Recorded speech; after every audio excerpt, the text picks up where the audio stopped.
The butterfly effect is a weird little thing that I can't help but think upon a lot.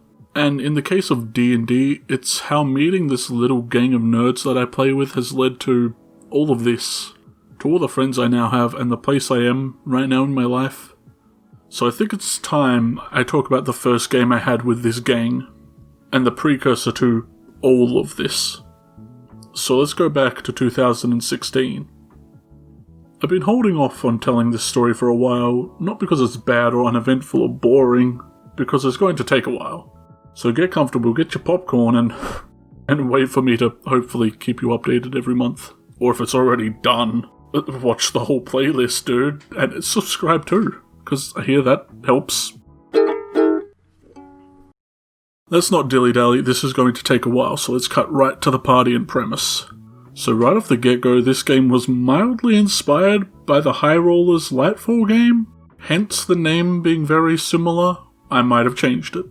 I never watched it, but from what I gathered, the only thing that was really used from that was the large glass-like object in the sky that shattered at some point, and now people gain powers off of those shards. I probably butchered that, but from what I hear, that's basically where the similarities stop, because we had a boat.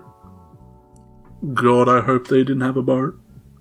So we made our characters on Roll20's Find a Game feature. From a large array of applicants, the cast turned out to be Leku, the Necromancer, out to prove that Necromancy can be used for a tool of good. They also put the search out for the players, so this is all really thanks to them. My character was Vincent the Death Cleric, manipulated and used by an ominous entity of death, as far as I knew. I don't know what they were really. With us was Tomix, a somewhat Dishonored-inspired rogue character, who stuck around for the first little quest before switching to Ias, a crazy shadow monk. As usual, we had to play catch-up to them. Fast jerks. There was also our buddy Percy, who was a blood hunter, so that was at least out at this point. Lastly, there was Erikadu, the silver-tongued tiefling warlock. Now this was early in D&D's life cycle. There wasn't a lot of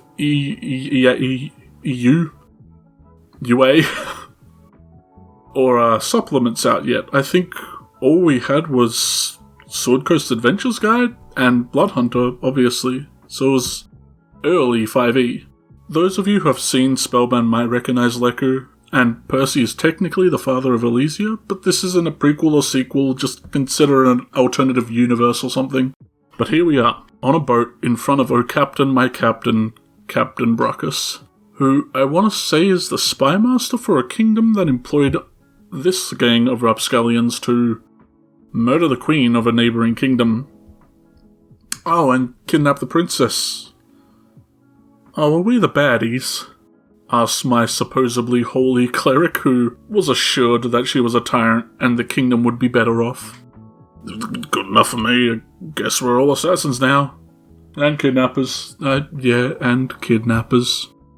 There were two groups. The plan was that we were a small troop of performers, and during our performance, while the queen was watching, one of the groups would sneak off and find the princess, while the others dealt with the queen. Simple enough plan.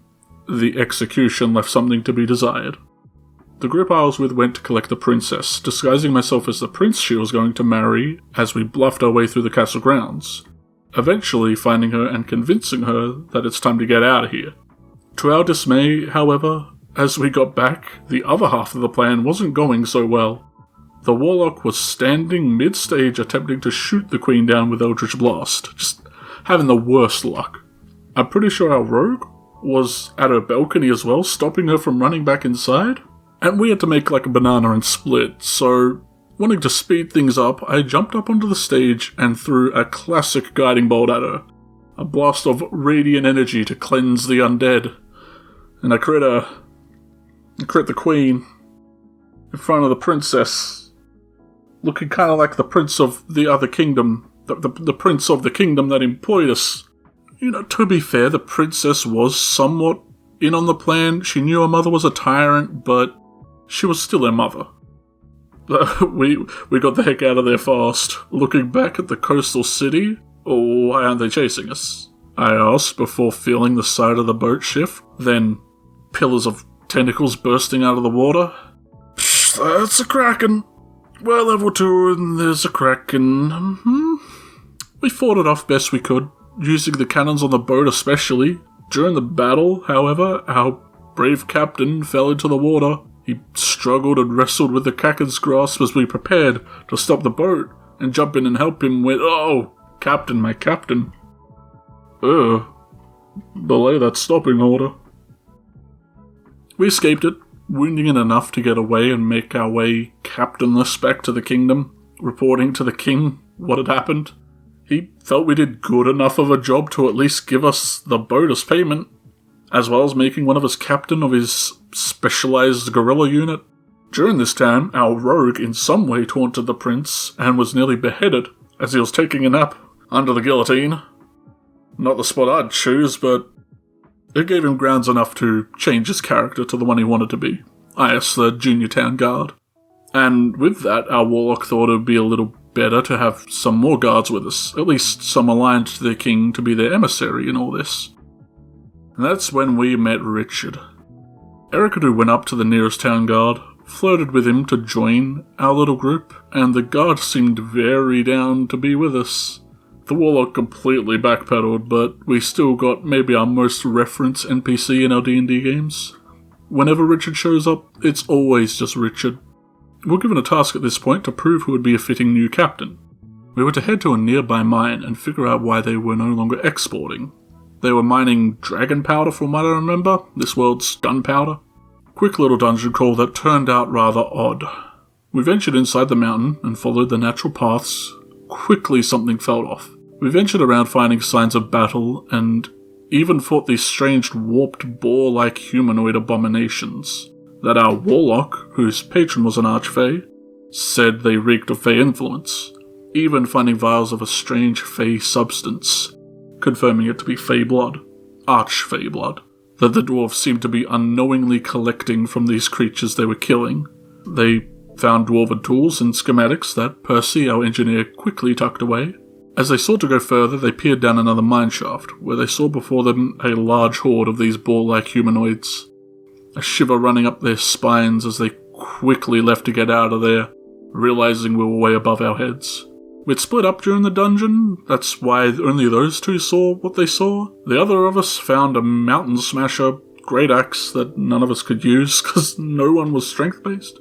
We argued about staying or leaving, the ones seeing what was down there not really telling us what they saw as they tried to leave, finding the main door we came in completely locked down. Above it was another strange ball-like spider, but this one had the head of a dwarf, warning us that this place was now on lockdown, and something went wrong. The dwarves all drank the substance we had been finding, thinking it was a healing substance, as the things they were killing were using it for that purpose. That blood mutated them into these creatures we had been fighting. The dwarf tried to stop us as we pressed to leave, wanting to contain this mess, thinking we could accidentally bring the infection outside. Disregarding OSHA, we purged that dwarf and blew up the entrance to the mine, deciding to report what we had found and either let them deal with it or deal with it later ourselves. I made sure to document it fully as I went, and we reported it all to the king. His advisor announced to us that Vincent, the cleric, was to be the new captain. A choice that caught me off guard. I was in no way trying to be the leader, and some others sorted out more than I, but I suppose DM Michael saw my natural charisma shine through. We delegated a lot of the work anyway, so I was hardly the full captain in their eyes, and I couldn't even pilot the ship, so... In honor of the previous captain, though, we did name the vessel the Royal Brachus, subtitle being the Beacon of Hope, because I misread the cleric spell Beacon of Hope. Kinda stuck. We rested at this town before heading out, and what happened in the morning severely shifted the tone, and still has me confused at what actually happened, even till today. So make sure you catch the next parts, because if dwarfs turning into boar creatures drinking fey blood isn't weird enough, it gets much weirder. I'm very glad I met this group, because it also means I got to meet a lot of you as well. A friend in the group introduces me to one of their friends and the other games they're running. The network grows larger and larger with each new person I hit it off with. Who knows how different things would be if I didn't meet these lads. And now next session cannot come soon enough.